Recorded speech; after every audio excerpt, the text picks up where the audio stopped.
Hey guys, my name is Timio, and welcome to another episode of Sunday Mailbox. This is a video series where you, the viewer, can submit your gaming or Battlefield-related questions, and then I will give my humble opinion on them. To get the formalities out of the way real quick, if you would like to submit your own question that could be featured in an upcoming episode, you can do so by leaving a comment down below, or by sending me a Facebook and Twitter message. The first question for today comes from Armando, and it is, what do you think about adding in dynamic wind into Battlefield 5? This would be a great way to step up the realism and make sniping even more interesting.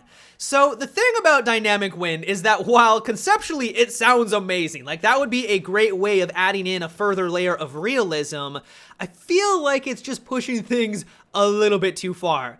DICE has always been about making their games feel authentic. That's the reason why there are so many realistic features slammed into Battlefield, you know, bullet drop, travel speed, all that good stuff. But I think that if they added in dynamic wind, it would be a nightmare. Can you imagine trying to snipe a moving target where you already have to take bullet drop and bullet speed in consideration, but then also add in this wind effect into the equation?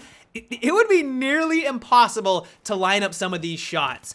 Battlefield is a fairly fast-paced game. I mean, it's nowhere near as fast as something like the Call of Duty franchise, but players have a lot of control over their soldiers' movement. You can move on a dime, no problem in this game. You want to change directions at the last second and deviate from your path, you don't lose any of your momentum, and it's because of those simple facts that trying to line up headshots on people, even normally, even right now, is not an easy task, and then slapping in a wind effect would make things a nightmare. And so, while conceptually it sounds cool, I think that it would make the recon, or really more specifically the bolt action rifles, way underpowered, not a lot of fun to use, and it's for that very reason why I don't think it would be a very good addition into the game. The next question for today comes from Jake, and it is, what do you think about adding in daily challenges into Battlefield 4? These challenges would reward you bonus experience for using certain weapons or getting head-to-head shots in a round. What are your thoughts?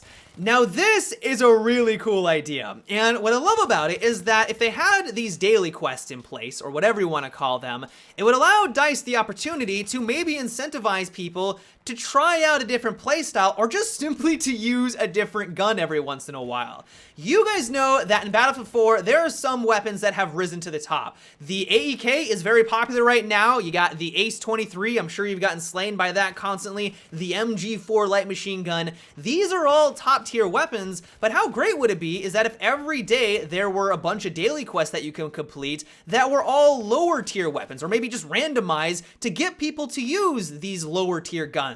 The Type 95B, I don't think I've gotten killed by that thing in ages. No one uses that bad boy. You know, the JS2, not a bad gun, but not a top tier weapon. I think that this would be a great addition into the game. It doesn't force anything upon anyone. Like, that's, I think, the best part about it, is that you can still use your AEK or your Ace 23. You'll still dominate, you'll still probably get to the top of the scoreboard, but if you'd like to mix things up and use the Type 95B every once in a while, but get a nice XP bonus for completing this daily quest or challenge, whatever you want to call it, I just really like that concept in general. Not only that, but it would also be a great way to get people to maybe try out a few of the more obscure game modes. There are a lot of different modes in Battlefield 4, but right now everyone just plays Conquest Rush, Domination, and TDM. That's like the four main ones there. And then everything else has just kind of fallen off the side of the earth into oblivion. How great would it be if you had a daily quest to maybe play 2 rounds of Obliteration or Squad Deathmatch? Maybe this is just the community speaking out and saying the reason why there are hardly any servers is because no one wants to play these game modes. They're a pile of crap. Maybe that's the case, but I think what it really just comes down to is that when Battlefield 4 first launched, a lot of these game modes were broken. Defuse, for example, was a pile of crap. You would be running around and randomly die out of nowhere. No one was shooting at you, there were no explosions to take you out, you would just be back at the spawn screen half a second later with no explanation why.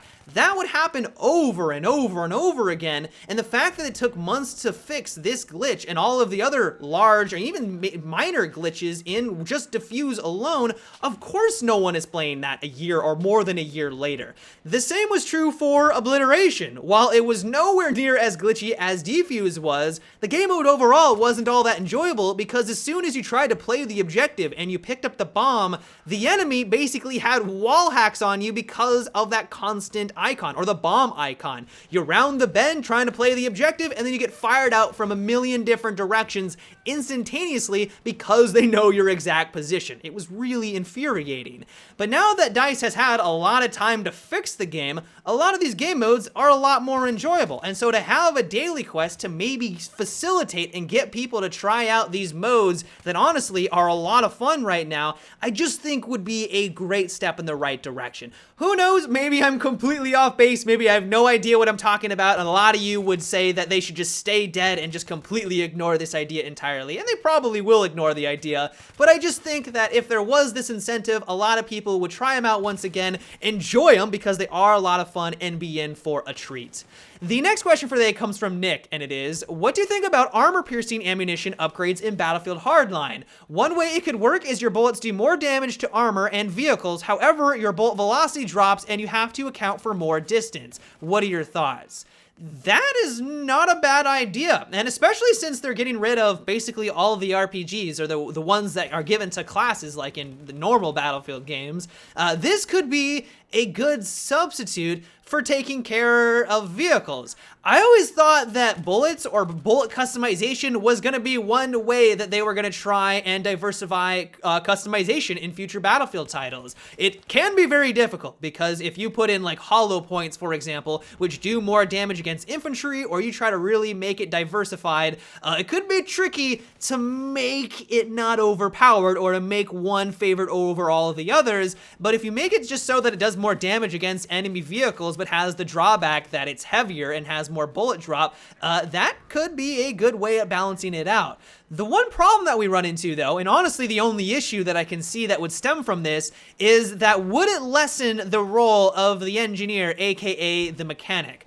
A few months ago, when I had a chance to get flown out to EA and play Battlefield Hardline, one thing I noticed is that the mechanic, the engineer, didn't really feel all that useful. It did have the M320, which was easily one of the best way at taking out vehicles, but because everyone can take out cars now, there aren't tanks that you have to worry about, everyone is shooting at just cars now, since everyone has the ability to kill them, the usefulness of that class overall just diminishes. And so my worry is that if they did give these armor-piercing rounds to all of the classes, there really wouldn't be any incentive to play as the engineer anymore. And if we're looking for a wide variety and a wide range of class diversity, then that may not be the best way of approaching things. One way that they could go around it, I guess, actually this would be perfect, is if they made it exclusive for the engineer. Make these armor-piercing rounds exclusive for that class so that they can decide if they want to deal with that more bullet drop, that slower travel speed, or if they do want to do a little less damage against vehicles. And so conceptually, I really like the idea, and as long as they added it in correctly and took all of the precautions and balancing into consideration, it could be a nice addition into the game. Honestly, we are probably going to see more ammo customization in a future Battlefield title, if it's not in Hardline. In Battlefield 5, I would not be surprised if there was armor-piercing rounds, or hollow bullets, or a wide selection to choose from, if Battlefield 3 to Battlefield 4 is any indication of how crazy DICE has been going with customization. I mean, we went from having hardly anything in Bad Company 2 to a fair amount in 3, and then just an explosion of it in Battlefield 4. Who knows? Maybe I have no idea what I'm talking about and they'll go for a more simplistic route. And honestly, I wouldn't really complain about that. But just the way that things have been heading, and since it always seems like the marketing department wants more things to sell, you know, it's another selling point. Hey, you now have 1,000 more customizations in Battlefield 5. I would not be surprised if this customization was a feature. The next question for today comes from Davian, and it is, what do you think about having pump-action shotguns in Battlefield 4 doing less damage? I hate when I flank an enemy and start to shoot at a guy when he pulls out his shotgun, turns around, and kills me instantaneously. In my opinion, that is exactly how a pump-action shotgun is supposed to perform. The weakness of these guns is, well, first of all, they're pump action, and so every time you squeeze the trigger, if you miss, that's going to leave you vulnerable. You have to go through that 1 second animation or however fast it is, and during that time period, an enemy can easily kill you. Like, I cannot tell you how many times I've died because I missed that first shot, giving the enemy a huge window to take me out. But the biggest weakness that you have to work around is, of course, that they are close range weapons. If you try to bring this out on a large scale map, you're going to be in for a rude awakening. And as long as the enemy plays smart, they realize that you're using a pump action shotgun or just simply takes you out from a distance, there really isn't anything you can do about it. And so while I understand that it can be very frustrating to get killed by these weapons, that's exactly how they're supposed to function. In my eyes, I would actually like to see maybe an increase into their power. One issue that I've had with them for a long time is that when you try to hip fire someone, you can line it up perfectly, your reticle is right over their body, but then you get a hit marker, and of course, you leave yourself vulnerable after that hit marker, and then you proceed to be back at the spawn screen. It happens way too often. Aiming down sight doesn't have the problem, but that hip fire, for whatever reason, they made it random where the bullet spread is within that circle, and it leads to a lot of frustration. And so personally, I would like to see them maybe make them more consistent while hip firing, not nerfing it in the slightest. Like, I don't think that these weapons need a nerf at all. And so my suggestion to you is either to fight fire with fire. I mean, if you clearly think that they are that amazing, why don't you use the shotguns yourself? Or just simply play a little bit more passively, use the range advantage that all the weapons have against this type of gun, and take them out from a distance. But yeah, guys, that is about it for today's Sunday Mailbox. I hope you enjoyed. Once again, if you would like to submit your own question that could be featured in an upcoming episode, you can do so by leaving a comment down below or by sending me a Facebook and Twitter message. But until tomorrow, guys, have a good one and take it easy.